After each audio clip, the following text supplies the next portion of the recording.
E aí, Ser em Evolução, tudo bem com você? Se é a primeira vez que você está passando aqui no nosso canal, eu sou Andréia Romanha e seja muito bem-vindo à nossa família. Já se inscreve aqui no nosso canal para você fazer parte dos Seres em Evolução e nos siga também lá no Instagram, porque nós temos conteúdos diários voltados para o autoconhecimento e o autodesenvolvimento, que é isso que vai fazer que a gente possa evoluir de fato. Hoje nós vamos falar sobre o terceiro capítulo do livro Mais Esperto que o Diabo, de Napoleão Hill. E hoje, de fato, nós começamos a tão esperada entrevista com o diabo. E temos um convidado especial, o Rei Roberto Carlos. Mentira, mas nós temos um coadjuvante. Fala, galera! Esse é meu esposo, Carlos Henrique. E para não ficar uma leitura tão maçante, ele vai fazer a entrevista comigo. Eu vou ser o coisa ruim. E ele vai fazer a entrevista, para ficar uma coisa mais despojada, mais sutil. Vamos juntos? Bora lá?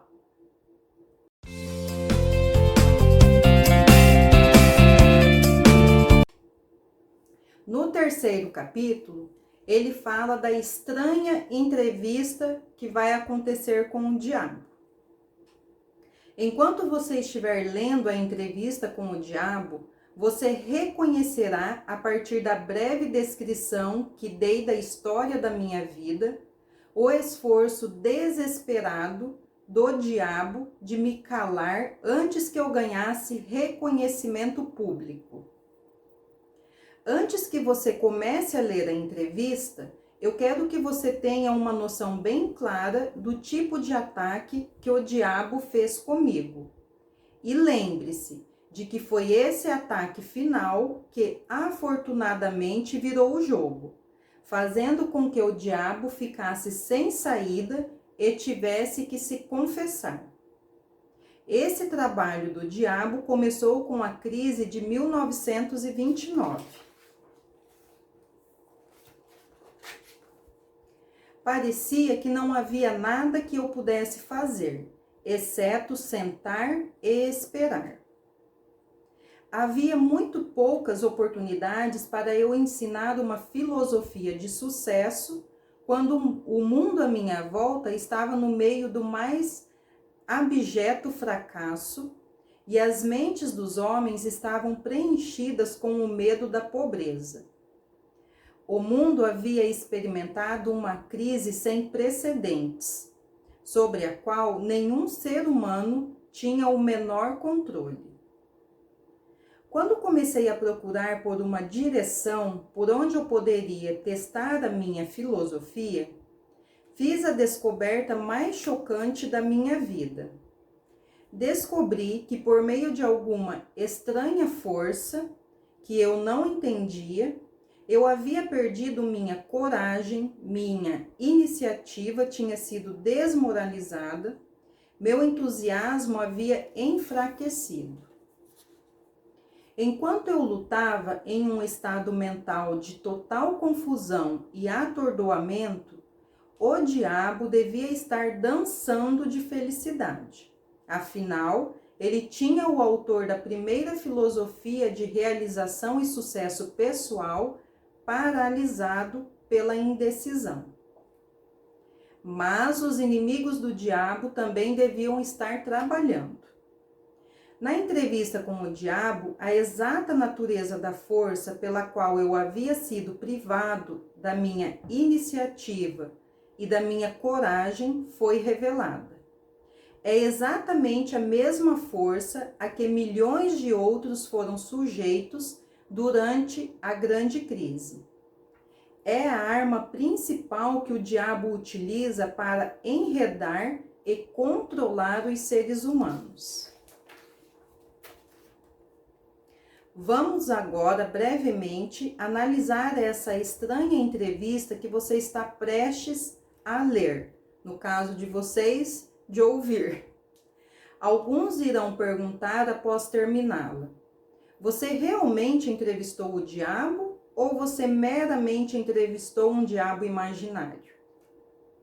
responderei da única e mais honesta maneira que poderia, dizendo que o diabo que entrevistei pode ter sido real, tanto quanto ele dizia ser, ou ele pode ter sido uma criação da minha própria imaginação.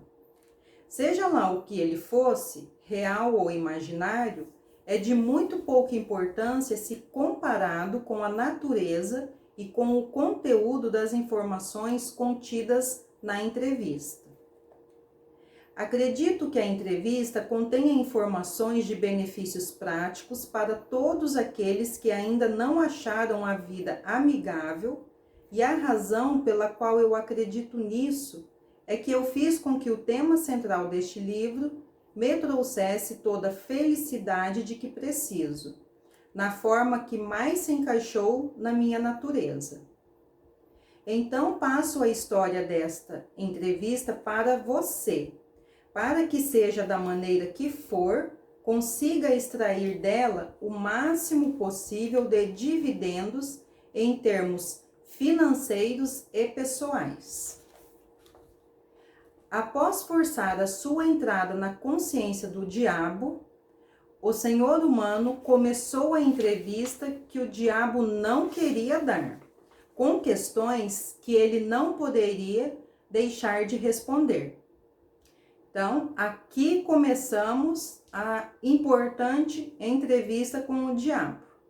Lembrando que o Carlos, o meu esposo, vai fazer o personagem de Napoleão Hill e eu farei o encardido, Deus o livre. Mas alguém precisa fazer o serviço. Então, ele questiona e eu respondo. Bora lá? Eu descobri o código secreto pelo qual tenho acesso aos seus pensamentos. Vim para lhe trazer algumas perguntas, muito simples. Exijo que você me forneça respostas diretas e verdadeiras. Você está pronto para a entrevista, senhor diabo? Sim, estou pronto. Mas primeiro você deve se dirigir a mim com mais respeito. Durante esta entrevista, você se dirigirá a mim somente como Sua Majestade. Com que direito você exige tal respeito real? Você deve saber que eu controlo 98% das pessoas do seu mundo. Você não acha que isso é motivo suficiente para me dar um título de realeza? Você tem prova do que está afirmando? Sim, tenho provas em abundância. No que consistem as suas provas? Consistem de muitas coisas. Se você quer respostas, você se dirigirá a mim como Sua Majestade. Algumas coisas você entenderá, outras não.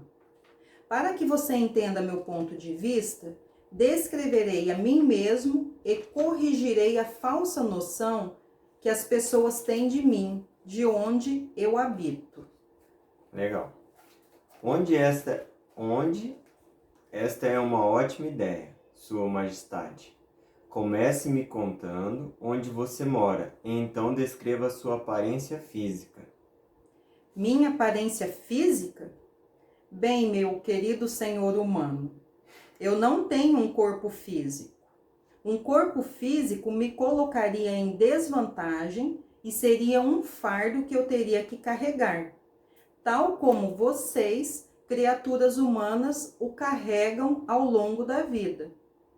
Eu consisto de energia negativa e vivo nas mentes das pessoas que têm medo de mim. Ah, eu entendo o que você está querendo dizer. Você está preparando o terreno para dizer que, se não fosse por você, não haveria mundo, nem estrela, nem elétrons, nem átomos, nem seres humanos. Nada. Não é isso? Verdade? Você está absolutamente certo. Bem, se você ocupa somente metade da energia e da matéria, quem ocupa a outra metade?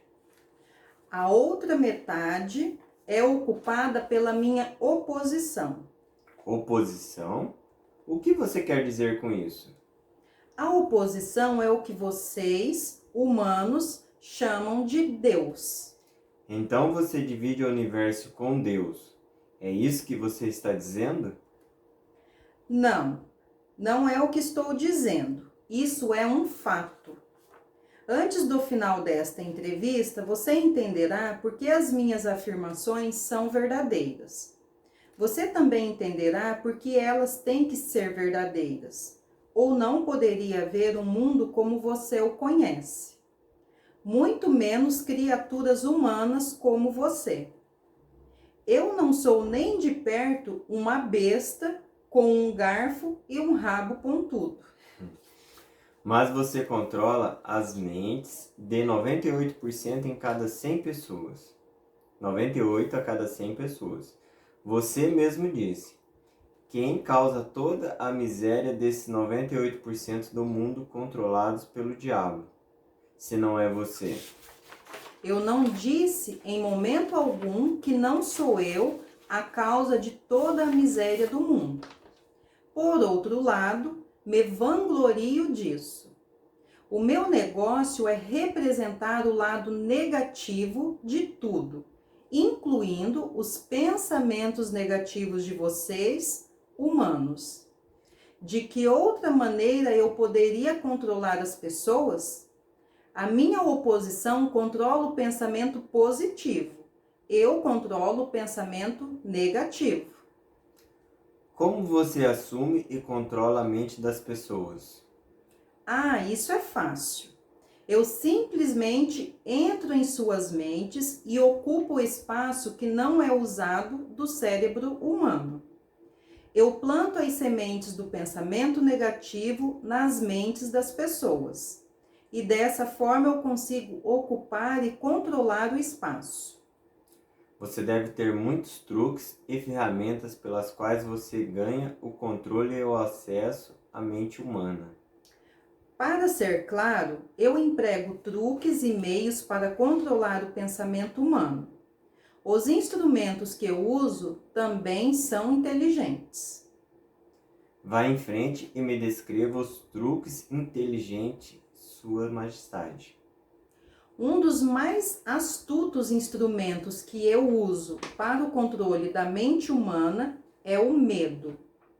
Planto a semente do medo nas mentes das pessoas e conforme essas sementes germinam e crescem pelo uso contínuo dos pensamentos negativos, controlo o espaço que elas ocupam. Os 6 medos mais efetivos são o medo da pobreza, da crítica, da perda da saúde, da perda do amor, da velhice e da morte. Qual desses 6 medos mais ajuda a assumir o controle, Sua Majestade? O primeiro e o último, pobreza e morte. Em um momento ou outro durante a vida, amarro as pessoas com um deles ou até ambos. Planto esses medos nas mentes das pessoas de forma tão inexorável que elas acreditam que esses medos são sua própria criação.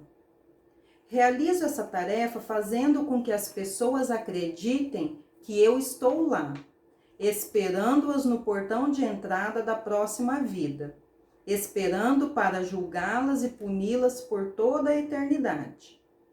É claro que não posso punir ninguém, exceto na própria mente dessa pessoa, por meio de alguma forma de medo. Mas medo daquilo que não existe é tão útil para mim quanto medo daquilo que existe. Todas as formas de medo ampliam o espaço que eu ocupo na mente humana. Sua Majestade, você explicará como ganhou esse controle sobre os seres humanos? A história é muito longa para ser contada em poucas palavras. Tudo começou há mais de 1 milhão de anos, quando o primeiro homem começou a pensar. Até aquele momento, eu tinha o controle sobre todos os homens, mas inimigos meus descobriram o poder do pensamento positivo e o colocaram nas mentes dos homens. Aí então começou uma batalha da minha parte para permanecer no controle. Até este momento eu tenho me saído muito bem. Tenho perdido somente 2% das pessoas para a oposição. O que eu posso extrair da sua resposta é que os homens que pensam são os seus inimigos. Isso está correto? Isso não está certo, mas está correto. E aqui nós vamos finalizar então com 16 questões, porque esse capítulo é um capítulo mais longo. E aí nós decidimos, para não ficar muito cansativo e muito maçante, nós vamos fazer em 2 etapas. Uma que vai ao ar na quarta-feira e outra nós vamos liberar no sábado.